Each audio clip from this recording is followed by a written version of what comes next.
ഏറെ ആവശ്യത്തോടെ കാത്തിരുന്ന ദുബൈ റണ്ണിന്റെ ദിവസം ഇതാ ഞായറാഴ്ചയാണ്. അന്നേ ദിവസം വലിയ ഗതാഗത നിയന്ത്രണങ്ങളാണ് ദുബൈ നഗരത്തിലുടനീളം RTA പ്രഖ്യാപിച്ചിരിക്കുന്നത്.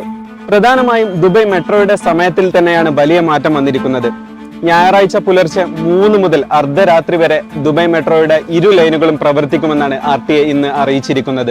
എല്ലാ വർഷത്തെയും പോലെ ഷെയ്ഖ് സായിദ് റോഡിൽ തന്നെയാണ് ദുബൈ റൺ നടക്കുന്നത്. ഇതിന്റെ ഭാഗമായി പ്രധാനപ്പെട്ട 4 പാതകളാണ് RTA അടച്ചിടുമെന്ന് അറിയിച്ചിരിക്കുന്നത്.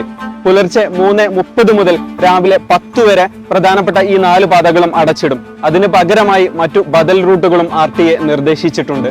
അടച്ചിടുന്ന പാതകൾ ഇവയാണ്: ട്രേഡ് സെന്റർ റൗണ്ട് അബൌട്ടിനും രണ്ടാമത്തെ പാലത്തിനുമിടയിലെ Sheikh Zayed road, Sheikh Zayed റോഡിനും അൽബൗസ സ്ട്രീറ്റിനുമിടയിലെ Al Sukook road, Sheikh Zayed റോഡിനും അൽ ഖൈൽ റോഡിനുമിടയിലെ lower financial centre road, Sheikh Mohammed bin Rashid ബോളിവാർഡിൽ നിന്നുമുള്ള ഒരു വശം.